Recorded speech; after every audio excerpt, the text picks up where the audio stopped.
오늘 에베소서 5장 19절로 21절 말씀을 통해서 서로 찬양하는 셀 교회라는 제목으로 하나님 말씀 증거하겠습니다.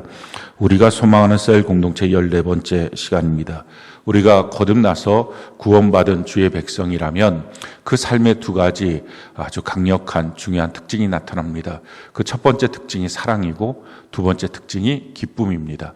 그래서 우리 자신을 한번 오늘 말씀을 통해서 말씀의 거울 앞에 점검해 보기를 바랍니다. 내가 거듭나서 구원받은 주의 백성이라면 나에게는 이 사랑이 나타나고 있는지 또 기쁨이 나타나고 있는지 이 일들을 내가 만나는 모든 사건들 앞에 사람들 앞에 이와 같은 것들이 나타나고 있는지를 한번 점검해 보면서 과연 나의 구원이 제대로 된 구원인지 아니면 구원이 지금 병들었는지 아니면 지금 무엇인가 아직 구원받지 못했는데 그냥 구원받았다고 내가 혹시 착각하고 있는 것은 아닌지 우리가 한번 점검해서 내 안에 믿음이 있는지 한번 점검해 보는 시간이 꼭 되기를 바랍니다.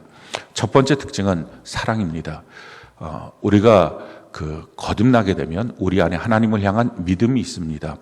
베드로 후서 1장 3절부터 7절까지 보면 이 믿음은 믿음으로 끝나는 게 아니라 반드시 믿음의 덕의 지식의 절제의 인내를, 인내의 경건의 형제의 우애를, 형제의 우애에서 사랑을 더하라 라고 말씀합니다. 그러니 우리 안에 있는 이 믿음은 반드시 사랑을 향하여 나아가게 됩니다. 믿음이 있다고 하면서 그냥 믿음이 드러나고 믿음이 나타나고 있다면 뭔가 잘못된 믿음, 오류입니다. 믿음은 사랑으로 나타나야 됩니다. 내 안에 있는 믿음이 다른 사람에게, 내 안에 있는 믿음이 또 다른 어떤 일들 앞에 드러날 때는 반드시 믿음의 형태로 드러나는 게 아니라 사랑의 모습으로 드러나게 된다 하는 것입니다. 왜 그런 일들이 생기냐면은 우리가 믿음을 갖기 위해서는 하나님의 말씀을 믿는 건데 이 말씀이 내 안에 들어오면 이 말씀이 좌우의 날선 검보다 더 예리하고 또 그래서 그 자외날선 검이 우리의 혼과 영과 관절과 골수를 찔러 쪼갭니다. 그래서 내 안에 있는 내 자아를 해체합니다. 하나님의 말씀의 검은 남을 향하는 게 아니라 내 자신을 향합니다. 우리가 하나님의 말씀을 알면 알수록 하나님의 말씀을 믿으면 믿을수록 그 말씀의 검은 다른 사람을 정죄하고 판단하는 데 쓰이는 게 아니라 내 자신을 해체하는 것입니다. 내 자아의 어떤 고집 또 내 자아의 어떤 이익, 생각들, 내 자아의 판단들 이런 것들을 해체합니다. 그러니까 자아가 해체되니까 남는 것은 하나님과 이웃에 대한 사랑만 남는 것입니다. 그래서 하나님 사랑, 이웃 사랑이 말씀이 쌓이면 쌓일수록 믿으면 믿을수록 알면 알수록 그것이 드러나게 되는 것입니다. 이 사랑이 나타나는 형태가 우리가 지난주에 다루었던 받아줌이라고 하는 것으로 나타나게 됩니다. 이 받아준다는 것이 무엇입니까? 어떤 사람을 한없이 우리가 받아주는 거죠. 어세트 하는 것입니다. 그 받아준다는 것은 그에 대해서 용납이 되고 용서가 되고 또 그에 대해서 사랑이 나오는 것입니다. 그의 나와 다름에 대해서 인정해 주는 것입니다. 그를 존중하게 되고 그가 예민한 부분에 대해서는 내가 무엇인가 그 걸림돌을 놓지 않으려고 애를 쓰는 것입니다. 이와 같은 일들이 다른 말로 말하면 그게 뭐죠? 그게 그를 사랑하는 것입니다. 내가 사랑한다고 하면서 그와 같은 일들을 하지 않고 있다면 그건 사실은 사랑이 아니죠.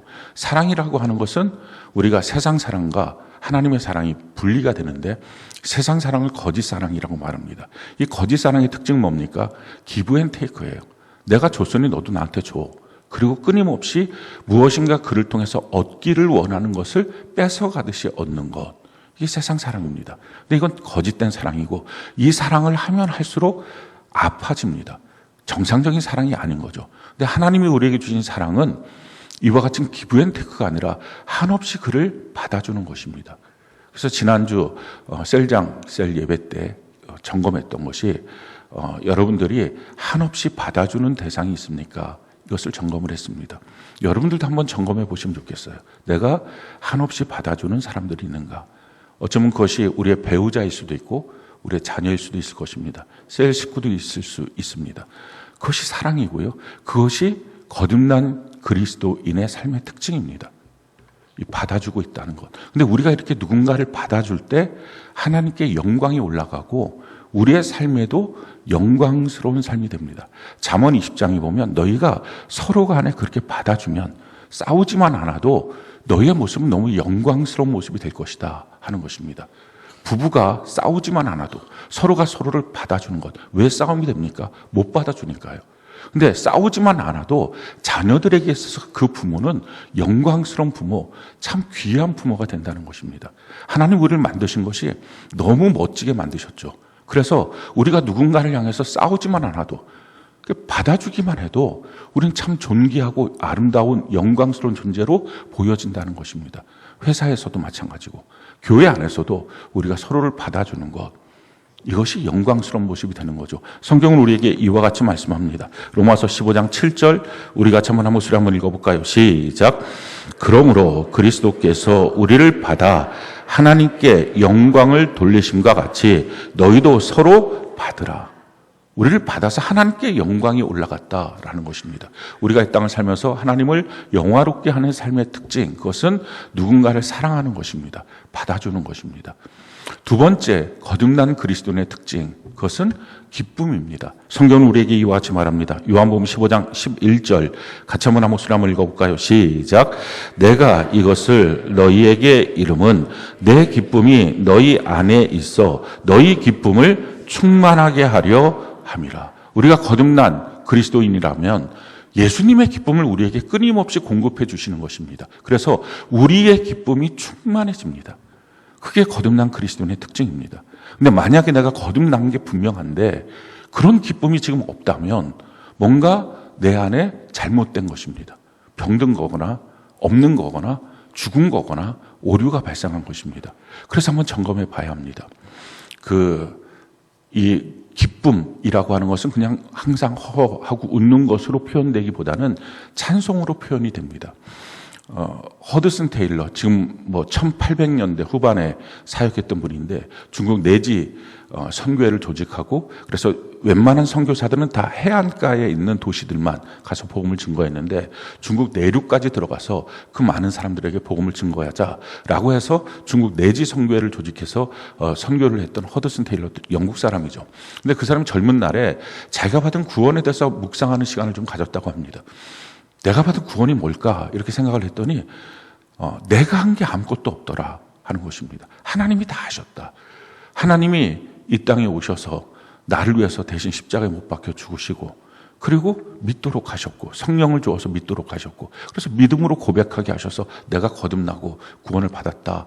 그래서 내가 할 일은 이렇게 나 같은 자를 구원하신 하나님 앞에 내가 감사하면서 기뻐하면서 찬양하는 것뿐이구나. 이걸 깨달았다는 것입니다. 그러면서 허드슨 테일러가 그의 자기 일대기에 쓴 것을 보면 그러면서 그때 내가 이렇게 하나님을 찬양하는 것, 이것이 내가 할 일이다라는 걸 깨닫는 그날부터 나의 신앙은 제대로 된 신앙으로 성장하게 되었다라는 것입니다.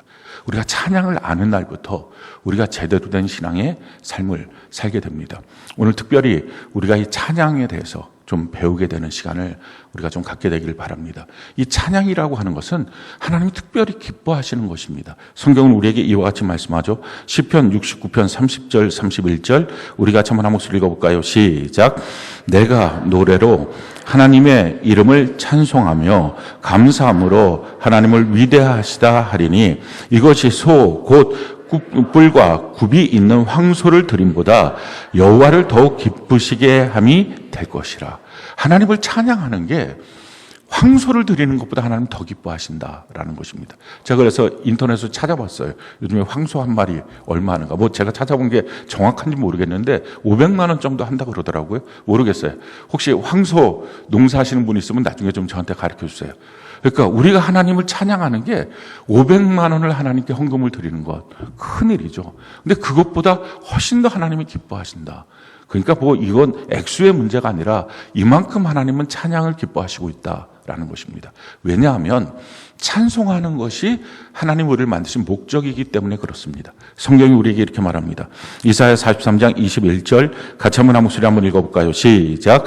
이 백성은 내가 나를 위하여 지었나니 나의 찬송을 하게 하려 함이니라. 왜 우리를 창조하셨습니까? 찬송하게 하려고. 그러니까 그 찬송을 하면 내가 너를 지은 이유가 너 안에서 지금 이루어졌구나 해서 하나님 기뻐하신다는 것입니다. 그래서 찬송하는 것, 이것이 하나님이 기뻐하시고 우리를 만드신 이유와 목적이 된다 하는 것입니다. 뿐만 아니라 찬송하면 기적이 일어납니다. 구약 성경의 역대하 20장에 보면 여호사밧 왕, 유다 왕 여호사밧 왕이 있었을 때인데 그 여호사밧 왕 때 모압, 암몬, 또 마온 족속 이 세 개의 국가가 유다를 향해서 공격했습니다. 이것은 단순한 공격이 아니라 뭔가를 이렇게 뺏어가는 그런 어떤 작물들을 뺏어가는 그런 공격이 아니라 아예 그 땅을 빼앗으려고 하는, 그래서 유다 민족들을 멸족시키고 그 땅을 빼앗으려고 했던 그런 공격입니다. 그 공격 앞에 세 개의 민족이 공격을 하니까 유다가 도저히 그것을 이겨낼 도리가 없었습니다. 그래서 그냥 다 온 국민이 하나님 앞에 섭니다. 우리가 그냥 하나님만 바라봅니다. 어떻게 하면 좋습니까? 라고 할 때 하나님이 선지자를 통해서 말씀하십니다. 이 전쟁 너희가 할 게 아니야. 그냥 나서 싸우는데 어떻게 싸우냐면은 칼과 창을 갖고 싸우는 게 아니라 그냥 하나님을 찬양해. 그러면 이 전쟁에서 너희는 승리할 거야. 라고 하나님이 가르쳐 주십니다. 성경이 이것을 우리에게 이렇게 말씀하죠. 역대하 20장 12절, 17절, 21절, 23절 우리 같이 한번 목소리 한번 읽어볼까요? 시작. 우리 하나님이요 그들을 징벌하지 아니하시나이까. 우리를 치러 오는 이 큰 무리를 우리가 대적할 능력이 없고 어떻게 할 줄도 알지 못하옵고 오직 주만 바라보나이다 하고 이 전쟁에는 너희가 싸울 것이 없나니 대열을 이루어서서 너희와 함께한 여호와를 구원하는 것을 보라. 유다와 예루살렘아 너희는 두려워하지 말며 놀라지 말고 내일 그들을 맞서 나가라. 여호와가 너희와 함께 하리라 하셨느니라 하며 백성과 더불어 의논하고 노래하는 자들을 택하여 거룩한 예복을 입히고 군대 앞에서 행진하며 여호와를 찬송하여 이르되 여호와께 감사하세 그의 인자하심이 영원하도다 하게 하였더니 이 노래와 찬송이 시작할 때에 여호와께서 복병을 두어 유다를 치러 온 암몬 자손과 모압과 세일산 주민들을 치게 하심으로 그들이 패하였으니 곧 암몬과 모압 자손이 일어나 세일산 주민들을 쳐서 진멸하고 세일 주민들을 멸한 후에는 그들이 서로 쳐 죽였더라. 지금 이 세 민족이 와서 유다를 공격하는데 가서 찬송만 부르면 돼. 찬송했더니 기적이 일어납니다. 어떻게 됐냐면 이 세 민족이 두 민족이 합쳐서 한 민족을 쳐서 죽이고 그러고 난 다음에 두 민족끼리 서로 싸워서 다 전멸합니다. 그러고 그들이 그 땅을 살려고 왔기 때문에 보통 전쟁하러 오면 무기만 갖고 오는데 살려고 왔기 때문에 자기들의 모든 걸 다 갖고 왔습니다. 그래서 3일 동안 그 전리품만 갖다가 구하는, 그래서 이스라엘이 부강하게 되는 여호사밧 왕 때에 부강해지는 그 역사가 나타납니다. 자기가 감당할 수 없는 어떤 문제, 어렵고 힘든 문제가 있습니다. 여러분들의 삶 속에 지금 혹시 그런 문제가 있다면 하나님을 찬양하시기 바라요. 그러면 하나님께서 이런 놀라운 기적을 이루어 주시는 것입니다. 찬송은 이런 너무 놀라운 능력이 있습니다. 뿐만 아니라 신약 시대도 마찬가지였어요. 바울과 실라가 전도 여행을 갑니다. 그래서 빌립보로 가서 전도를 하는데 귀신 들린 여자를 보면서 그 점 보는 귀신이 들려있는 여자를 보면서 그 귀신을 쫓아냅니다. 점치는 걸로 돈을 벌었던 그 여인을, 귀신 들린 여인을 소유 삼고 있었던 그 주인이 자기의 소득이 없어진 걸 보고서 그걸 그 법에다가 이제 신고를 합니다. 우리가 받지 못할 그런 이상한 돌을 갖다가 전파한다. 그래서 신고를 합니다. 그랬더니 그냥 잡아가지고 심히 때리고 깊은 옥에 가둬서, 이 깊은 옥이라고 하는 사형수 옥입니다. 그러니까 죽이겠다는 것입니다. 그래서 죽이는 옥에 가두어서 착고를 차고 그래서 그 집어넣습니다. 이게 얼마 안 있으면 죽게 되는 그런 위험한 지경에 빠지는 것입니다. 근데 그때 우리가 잘 아는 것처럼 바울과 실라가 이 빌립보 감옥에서 하나님을 찬양합니다. 그랬더니 기적이 나타나죠. 사도행전 16장 25절, 26절, 29절, 32절 우리 같이 한번 읽어볼까요? 시작. 한밤중에 바울과 실라가 기도하고 하나님을 찬송하며 죄수들이 듣더라. 이에 갑자기 큰 지진이 나서 옥토가 움직이고 문이 곧 다 열리며 모든 사람의 매인 것이 다 벗어진지라.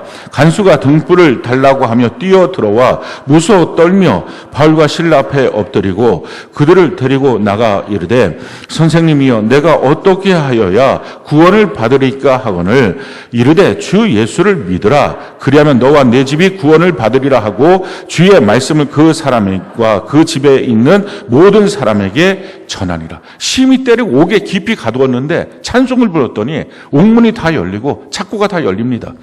죄수들이 다 도망갔을까봐 겁이 나서 이 간수가 칼로 이제 자기 목을 그으려고, 죽으려고, 자살하려고 하니까 그러지 말라, 우리가 여기 다 있다. 깜짝 놀라서 어떻게 이렇게 열렸는데 도망도 안 갔을까 하고 뛰어와서 내가 어떻게 하면 구원을 받습니까? 주 예수를 믿으라. 우리가 너무 잘 아는 말씀입니다. 그럼 너와 내 집이 구원을 받으리라. 그래서 이 간수집을 통해서 처음에 빌립보 교회가 세워지게 됩니다. 전 구라파, 유럽의 최초의 교회고 선교 교회로 세워진 교회. 이것이 바로 빌립보 교회. 감옥에서 찬송을 부르다가 기적을 누리고 얻어진 그런 교회의 모습입니다. 미국에 조니 에릭슨이라고 하는 그 여성이 있는데 그 여성이 10대 때 그 강물에서 수영을 하다가 사고 때문에 온 몸이 전신마비가 되는 일이 생겼습니다. 근데 그 전신마비가 되는 일을, 물론 예수를 믿고 있긴 있었지만 그걸 감당할 만큼의 믿음의 분량은 아니었던 거죠. 그래서 하나님을 계속 원망했던 거예요. 그러다가 어느 날 내가 이렇게 원망만 하면서 사는 인생은 아니지 않나 해서 기도할 마음이 생긴 거예요. 하나님께 기도해야 되겠다. 그러면서 이런 기도를 했다 그럽니다. 내가 이런 몸이라 할지라도 무엇인가 쓰임이 있다면 이제 더 이상 하나님을 원망하지 않고 하나님께 감사하며 찬양하며 살겠습니다. 그리고 기도를 마치고 생각을 해보니까 자기가 온몸을 아무것도 못 쓴다 생각했는데 입은 쓰고 있더라는 것입니다. 그래서 그때부터 이 입에다가 그 붓을 물고서 그림을 그린 거예요. 근데 그 그림이 이제 유명해진 거죠. 많은 사람들이 그 그림에 대해서 감동을 받고 찾기 시작을 했습니다. 그랬더니 큰 그 볼펜 회사에서 그 여인한테 우리 볼펜 광고를 좀 해달라. 그랬더니 이 조니 에릭슨이라고 하는 이 여성이 알았다. 그럼 광고를 할 텐데 조건은 뭐냐면은 그 광고 밑에다가 PTL이라고 꼭 쓰게 해달라. 이 PTL이 뭐냐면 Praise the Lord. 주를 찬양하라. 그래서 이걸 항상 나는 쓰고 싶다. 그랬더니 그 조건이 돼서 광고를 한 거예요. 그래서 주님을 찬양하라, 주님을 찬양하라. 이렇게 된 거죠. 그러고 난 다음에 이 조니 에릭슨의 인생이 완전히 바뀌어진 거예요. 전혀 쓸모없는 인생처럼 여겼는데 자기가 그 주님을 찬양하라, 주님을 찬양하라. 그걸 하고 난 다음에 자기의 삶이 복음 전도자로 바뀌어졌습니다. 많은 사람들이 그 여인 때문에 예수를 믿게 됐어요. 또 뿐만 아니라 장애인 인권 운동에 투신하게 되고, 그래서 미국의 아주 유력한 지도자로 그렇게 되는 일이 있었습니다. 찬송했더니 이런 인생을 역전하는 기적이 생긴 거예요. 우리의 삶에 지금 역전이 필요하다면, 우리의 삶에 기적이 필요하다면 우리가 하나님이 우리에게 주신 너무 놀라운 도구, 그것이 바로 찬송입니다. 거듭난 주의 백성들에게 주신 기쁨의 도구, 기뻐할 수 있는 도구, 또한 기쁨으로 쓸 수 있는 도구, 이게 바로 찬송입니다. 왜 찬송이 이렇게 능력이 있을까요? 이유가 있어요. 그냥 노래를 부르니까 뭔가 좋아진다, 이게 아니라 찬송에는 그렇게 될 만한 이유가 있는 것입니다. 성경 것을 우리에게 이렇게 말하죠. 시편 22편 3절로 5절, 우리 같이 한번 한 목소리 한번 읽어볼까요? 시작. 이스라엘의 찬송 중에 계시는 주여, 주는 거룩하시니이다. 우리 조상들이 주를 의뢰하였더니 그들을 건지셨나이다. 그들이 주께 부르짖어 구원을 얻고 주께 의뢰하여 수치를 당하지 아니하였나이다. 우리의 찬송 가운데 하나님이 거하신다. 이스라엘의 찬송 가운데, 거듭난 주의 백성들의 찬송 가운데 하나님이 거하신다. 찬송을 보좌 삼아서 왕신 하나님이 임재하신다는 것입니다. 우리가 찬송하면 하나님 그곳에 임재하십니다. 그러니 당연히 하나님의 크기만큼의 기적이 일어날 수밖에 없습니다. 하나님이 임재하셨는데 옥문이 견디겠어요? 깨질 수밖에 없습니다. 마온, 암몬, 모압 족속, 그들이 몰려와도 어떻게 유대민족들을 침범할 수 있겠어요? 하나님이 그곳에 임재하셨는데, 조니 에릭슨, 하나님이 지금 찬송하는 곳에 임재하셨는데 어떻게 그의 인생이 그냥 전신마비로 평생의 원망불평하는 삶으로 살 수 있겠어요? 인생이 바뀌어지는 것입니다. 그래서 성경은 우리에게 이렇게 말해요. 우리가 이 땅을 사는 동안에, 특별히 거듭난 주의 백성이라면 왜 이 땅을 살아야 되느냐? 무엇하며 이 땅을 살아야 되느냐? 찬송을 배우면서 사는 것이다. 라고 성경은 우리에게 말합니다. 성경이 우리에게 이렇게 말해요. 요한계시록 14장 3절, 우리가 한번 한 목소리 한번 읽어볼까요? 시작. 그들이 보좌 앞에 내 생물과 장로들 앞에서 새 노래를 부르니 땅에서 속량함을 받은 14만 4천 밖에는 능히 이 노래를 배울 자가 없더라. 14만 4천, 이것은 딱 숫자가 14만 4천이다. 이거 아닙니다. 그렇게 말하는 이상한 사람들이 있는데 그게 아니라 이 14만 4천은 14가 되려면 12 곱하기 12입니다. 구약의 12지파, 신약의 12사도. 그러니까 신구약 전체 시대, 그리고 1000이라는 것은 10의 3승, 10은 숫자의 완전수인데 그 완전수의 3승이니까 완전한 숫자. 그러니까 신구약 전체, 지금 이 시대 구원받은 모든 성도, 이게 14만 4천이라고 하는 숫자로 우리에게 표현된 것입니다. 이 땅의 모든 구원받은 성도들, 그들은 이 땅에서 뭘 해야 됩니까? 하나님의 찬송을 배우는 자다. 그들 말고는 이 찬송을 배울 자가 없다. 그래서 그 배운 찬송을 갖고 뭐 하라는 것입니까? 천국 가서 그 찬양을 하나님 앞에서 부르는 것입니다. 이 땅 사는 동안 우리가 찬송을 못 부르면 천국 가서 영원한 소외도 아니고 천국 못 들어갑니다. 그러니까 찬송을 배우는 삶, 이것이 우리가 살아가는 삶의 모습입니다. 자, 그렇다면 우리는 어떤 찬송을 배워야 됩니까? 성경은 우리에게 이렇게 말합니다. 에베소서 1장 3절로 8절 11절, 우리 같이 한번 한 목소리 한번 읽어볼까요? 시작. 찬송하리로다.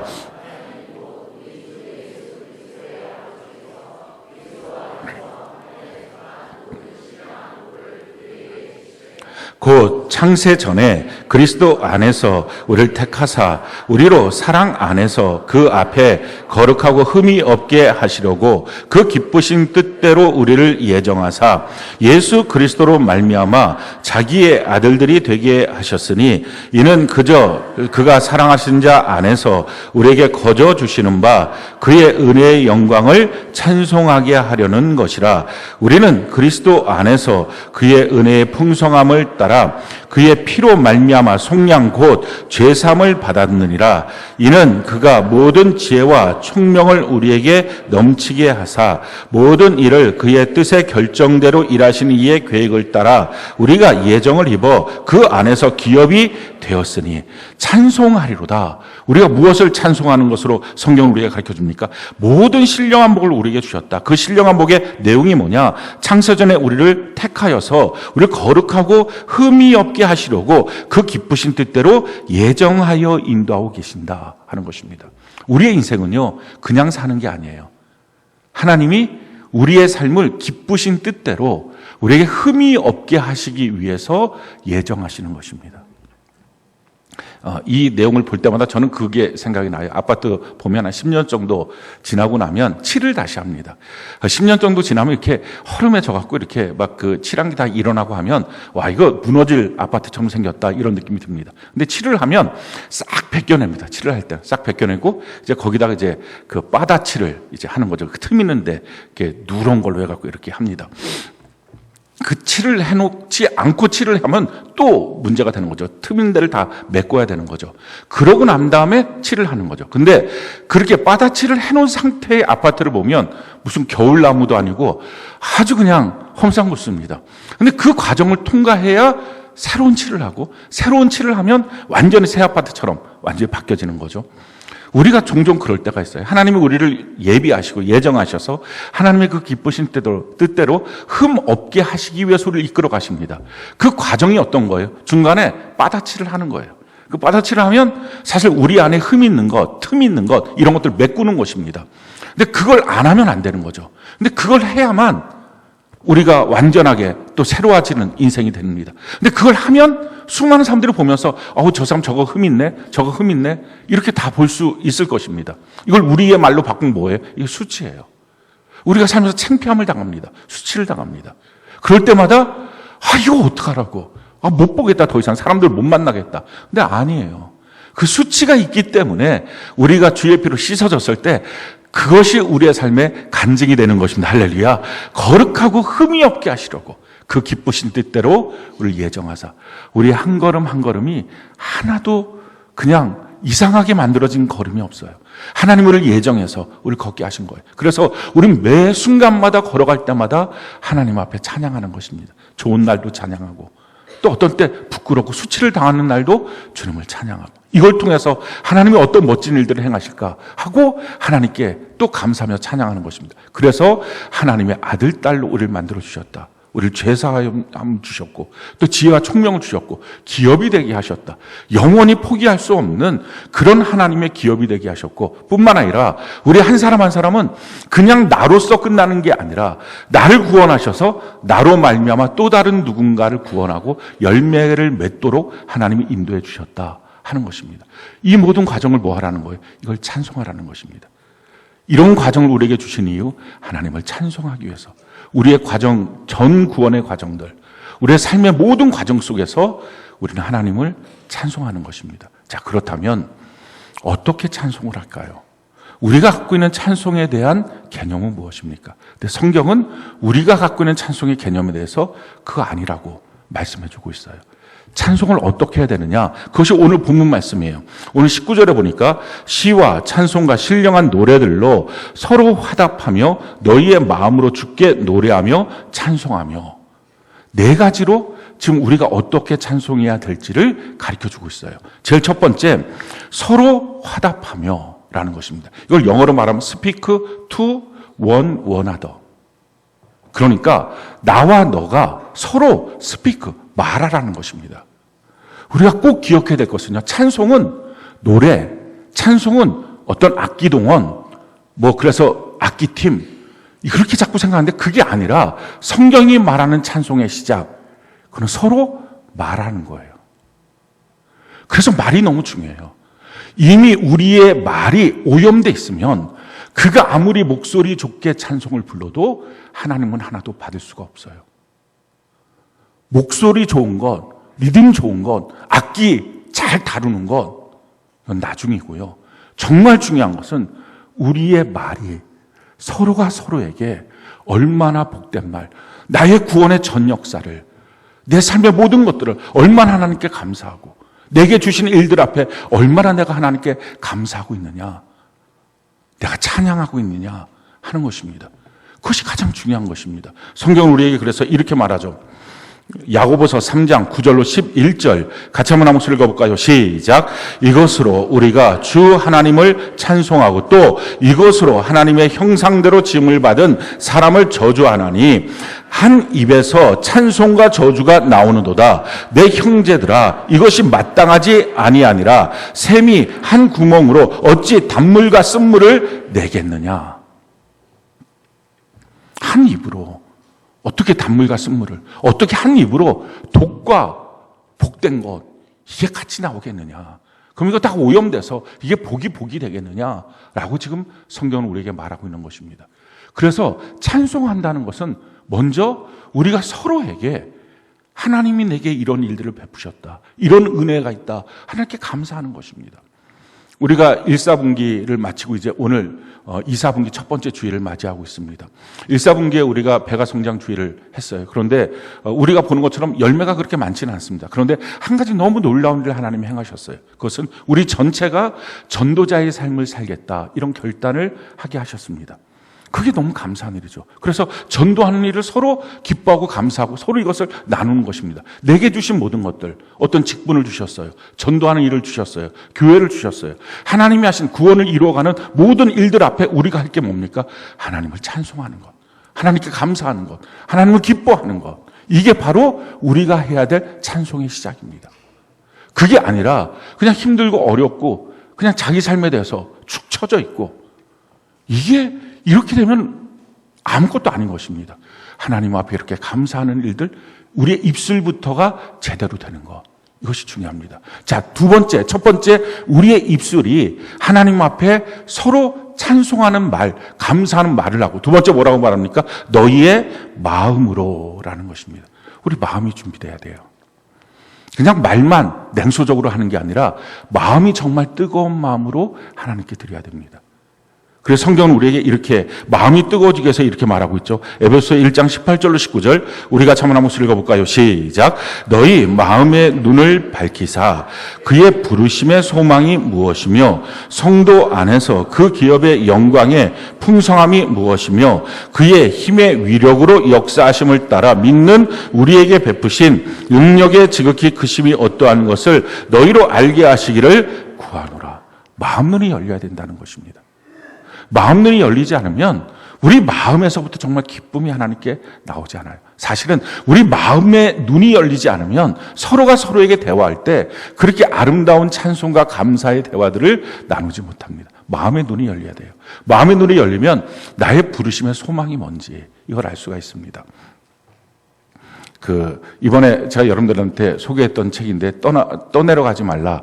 이 책, 고성준 목사님 쓰신 책인데, 한번 꼭 읽어보시기 바랍니다. 아주 글이 깔끔합니다. 그런데 이 책의 내용에 이런 내용이 있더라고요. 한 학생이 상담을 온 거예요. 수능을 망쳤습니다. 목사님, 이렇게 온 거예요. 그래갖고 수학도 영어도 다 망쳐버렸습니다. 그래. 마음이 좀 어렵겠구나. 죽고 싶습니다. 이렇게 얘기를 했대요. 그래갖고 그 목사님 그랬대요. 근데 우리가 좀 너가 그런 마음을 갖는 것이 좀 이해는 되긴 하지만 한번 생각을 좀 해보자. 그러면서 수능을 못 봐서 죽고 싶다. 그렇다면 그 죽음이 합당하겠니? 라고 물어본 거예요. 하나님은 우리를 수학을 하라고 이 땅을 보내주셨겠니? 영어를 하라고 보내주셨겠니? 라고 물어본 거예요. 여러분들이 지금 뭔가 머리 싸매고 있는 문제가 있습니까? 그거 풀라고 하나님이 이 땅에 우리를 살게 하셨겠습니까? 부르심의 소망이 너는 수학 잘해야 돼. 100점 맞아야 돼. 그거 못했으니 너는 쓸모없어. 넌 죽어야 돼. 이거 말이 안 되지 않습니까? 돈을 좀 많이 벌어야 되는데 돈을 못 버니까 넌 쓸모없어. 넌 죽어야 돼. 돈 벌라고 하나님이 보내주셨겠어요? 그거 아니잖아요. 근데 지금 내가 머리 싸매고 있는 숙제가 뭐냐는 거예요. 나의 부르심의 소망이 뭔지. 부르심의 소망을 알면 사실은 머리 싸매고 있는 문제들은 문제가 아닌 것입니다. 그건 사이드 메뉴예요. 그러면 본 메뉴를 내가 붙잡고 있으면 사이드 메뉴는 주님이 해결해 주십니다. 성경은 우리에게 이렇게 말하고 있어요. 수고하고 무거운 짐진 자들아 다 내게로 오라. 내가 널 편히 쉬게 하겠다.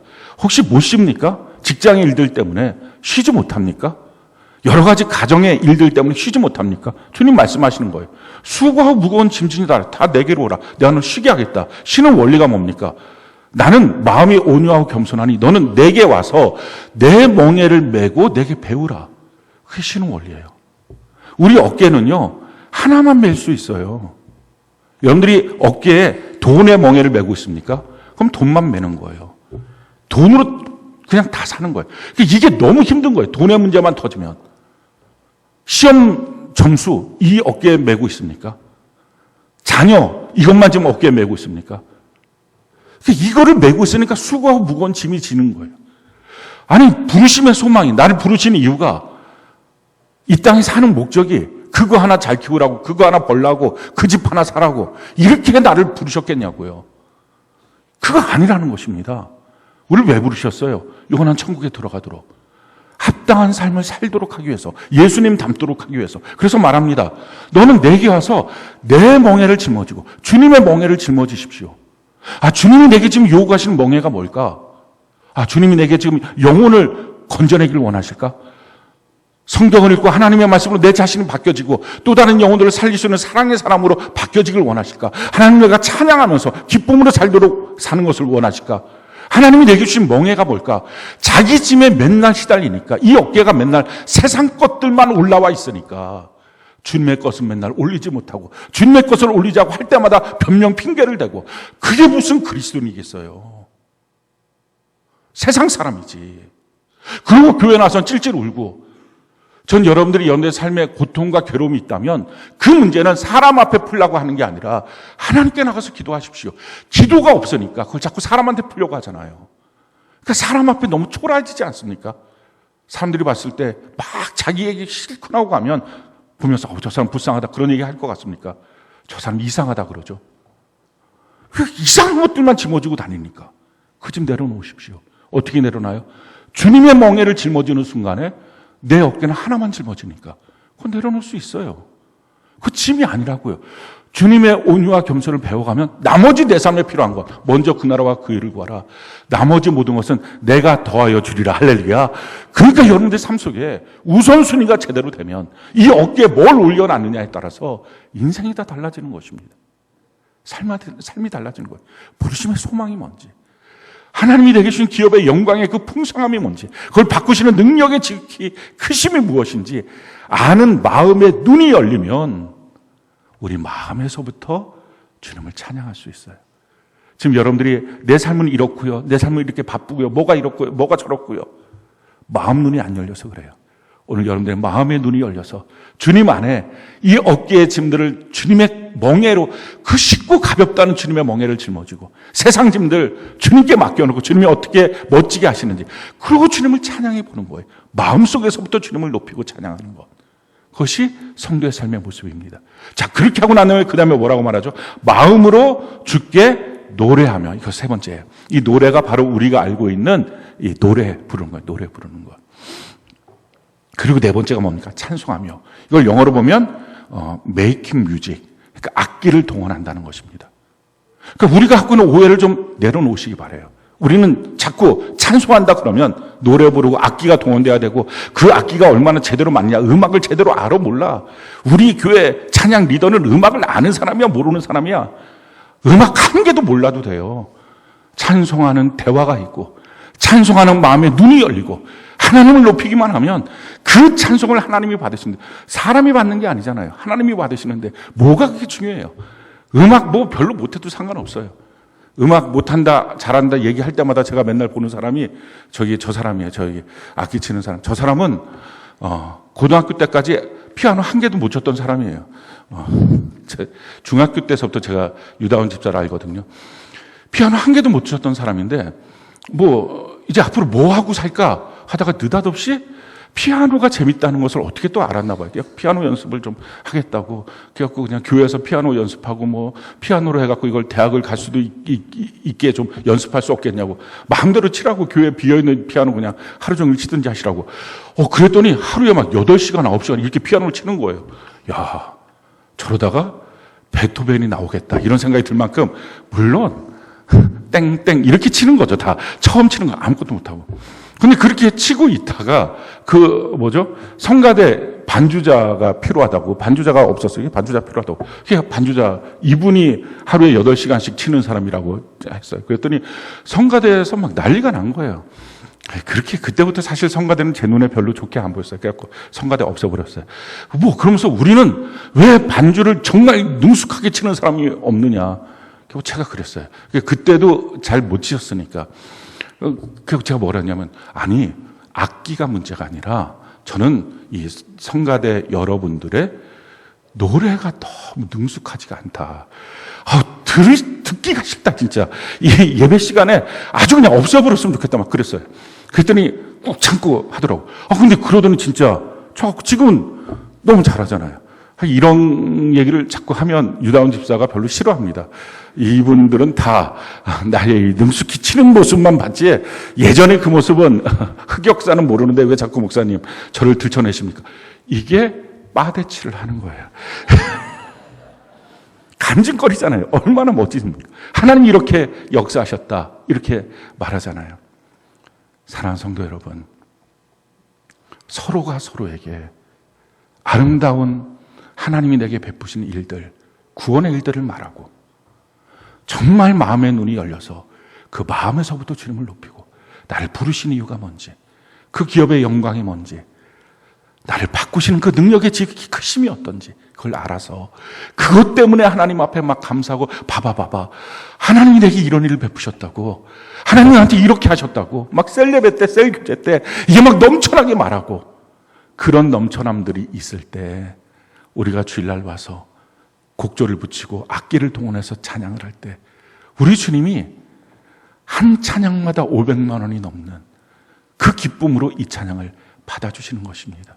사랑하는 성도 여러분, 우리 셀이 주님 앞에 이렇게 서로 간증이 있는, 서로 고백이 있는, 우리의 어깨에 주님의 멍에를 짊어지고 서로 감격이 있는 이런 찬양하는 셀교회가 되는 은혜가 넘치길 바랍니다. 이것이 거듭난 주의 백성들의 삶의 특징이에요. 이제 4월달 첫째 주를 우리가 예배드리고 있는데 4월달은 참 놀라운 주일, 한 달입니다. 다음 주 주일날이 종려주일. 이 종려주일이 예수님이 왕으로서 예루살렘에 입성하실 때 종려나무 가지를 들고서 호산나 호산나 왕이여 우리를 구원하소서 이렇게 노래를 불렀다 그래서 종려나무를 가지를 흔들었다. 종려주일입니다. 그리고 그 주 금요일날 아마 18일일 건데 그날이 성금요일입니다. 예수님이 십자가에 못 박히신 날이죠.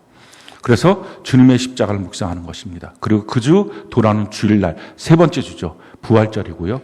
그 부활절 지나고 나면 그 다음 주가 우리 교회 창립 기념 25주년이 되는 감사주일입니다. 신앙생활의 가장 중요한 거 십자가, 부활, 교회입니다. 그 세 가지가 다 몰려있는 행사가 있는 것 이게 4월달이에요. 그냥 교회 행사는 교회 행사가 아니라 이 행사를 통해서 우리가 실질적으로 주님의 십자가에 동참하고 그 주님의 고난에 동참하고 주님의 부활하심에 우리가 동참해서 부활하신 예수님, 살아계신 예수님을 만나고 주님이 부르신 그 교회 안에 뿌리를 내리는 우리 모두가 되는 것. 그렇게 주님을 찬양하고 주님이 내게 이런 일들을 베푸셨다고 감사하고 우리가 그렇게 이번 4월 한 달을 살아가는 우리 모두가 되는 그렇게 평생에 찬양하며 사는 우리 모두가 되는 은혜가 넘치기를 예수님 이름으로 축원합니다.